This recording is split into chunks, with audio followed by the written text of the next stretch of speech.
process and cleansing again with you guys right now.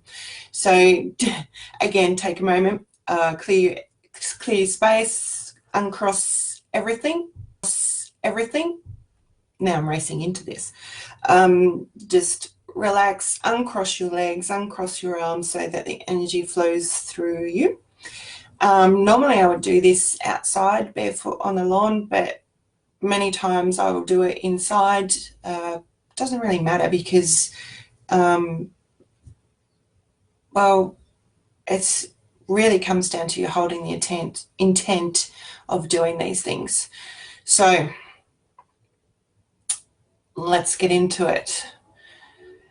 So if you want to close your eyes and listen to my beautiful voice. And I want you to visualize with your feet on the ground. It doesn't matter if you're barefoot or not, or whether you're inside, where you are. And I want you to visualize roots wrapping around your legs and your stomach up to your waist.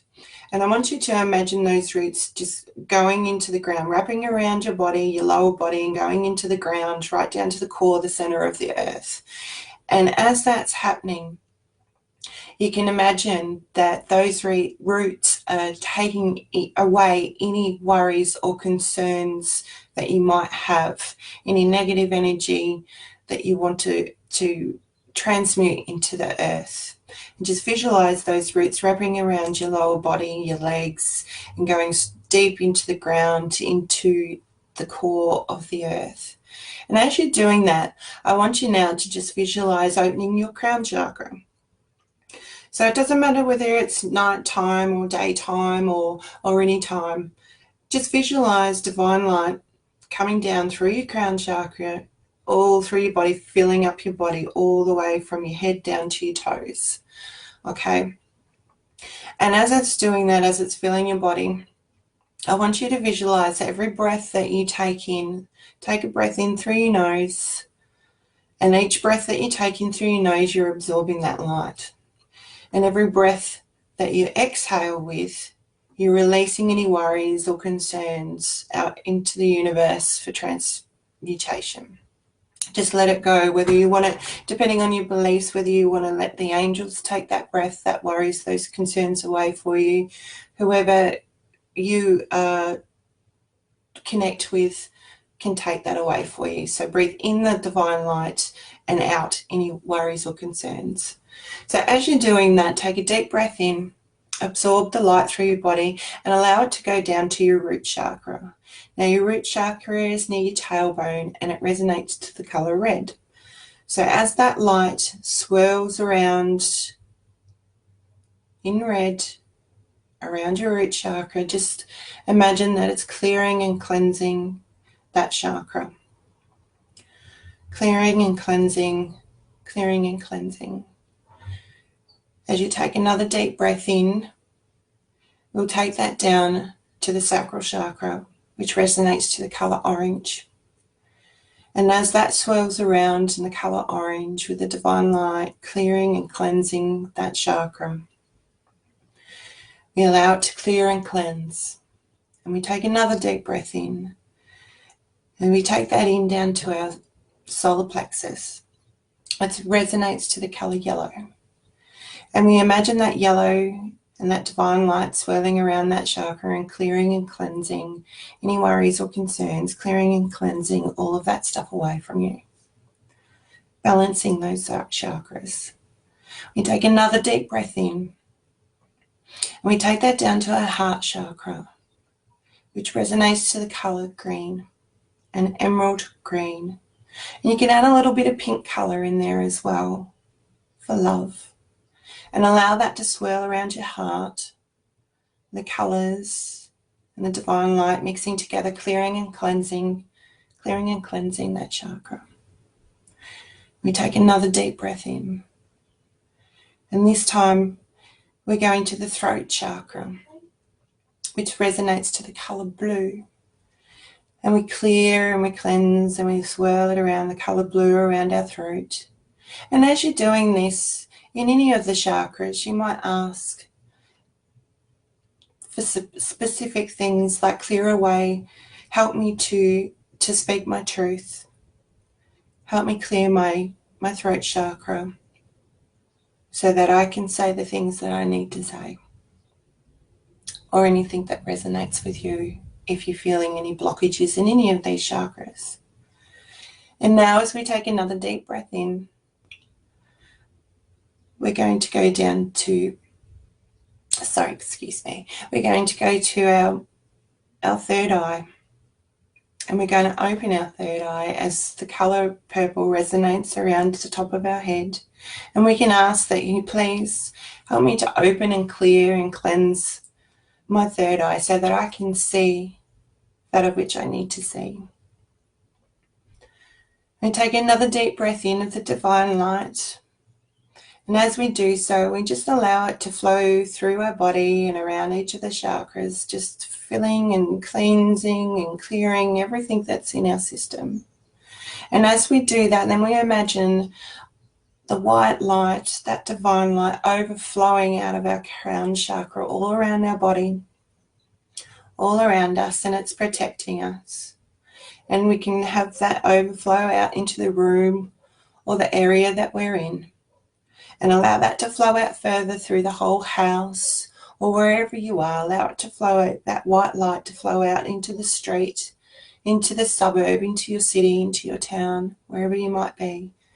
And allow that light to just spread love and peace and protection to everybody. And extend that out further to the countries all around the earth. So you're actually surrounding the earth in your loving white light and sharing that with others to bring them peace and happiness and love and help them on their journey. So that's one of the things that I do before I start working, basically. And then I'll come into my workspace, wherever that might be. I might burn some incense. Generally, I will, if I'm working in my healing room, I'll sage the room before I have new clients. So I'm releasing all the previous energy of people that have been in that room or in that space.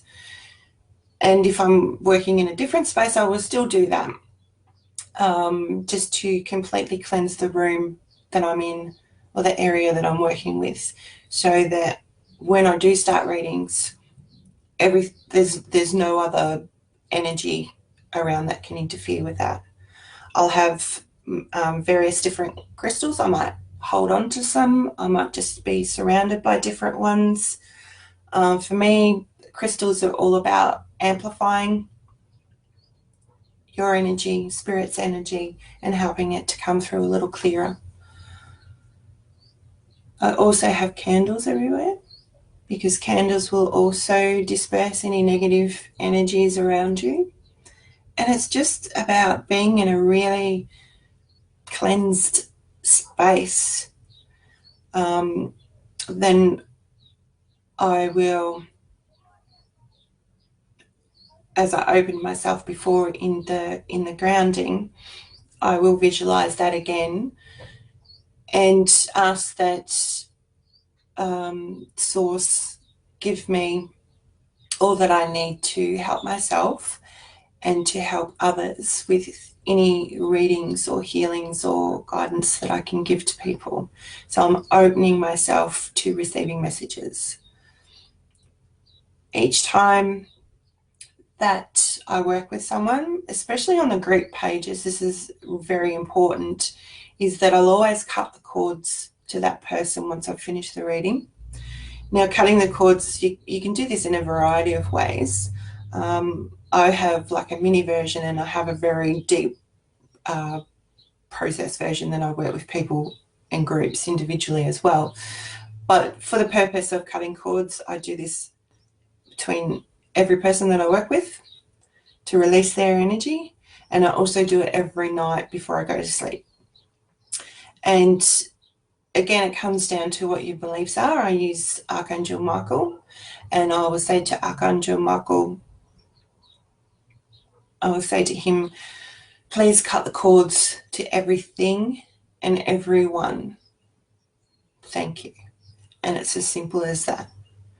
Other times I will include other things. If there's a particular person that I need to cut cords with, or if there's an emotional impact around some people, I will say it 3 times as a minimum. But generally between readings, I'll ask that Archangel Michael cut the cords between everything and everyone. Now I say everything because everything holds energy. It's not just people that you collect energy from, it's items. If somebody's touched your water bottle, for example, to move it, that has someone else's energy on it, if that makes sense. So I'll always cut the energy to everything and everyone. Now, if you don't cut the cords between readings, what can happen is you can bring through the energy of your previous reading to the next reading. So if you start getting confused energy or confused messages that you're giving through to people, you might want to have a look at that, because it could be that you're picking up on other people's energies, or you're carrying through stuff that you've picked up from other people along the way. So that's one thing to look at.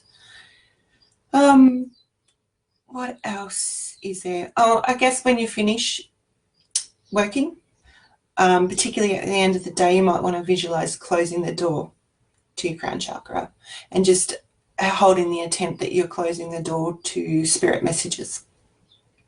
Because I know a lot of people leave themselves open quite a bit and they're getting woken up, or they're getting messages left, right and center all over the place. And a lot of that's because you're not grounded. It's because you're always open, and a variety of things with that. So what I'll do at night, and I don't always remember to close down either. I mean, none of us are perfect at all, but when you start to notice the different, I guess, changes within yourself, that's a bit of a trigger point for you to go and do these things. But otherwise, practice them often. So closing down at night time, I will close down. However, I will ask the angels to give me messages through my dreams, which is fine. Don't wake me up, even though they do. That's probably on days that I've forgotten to close down.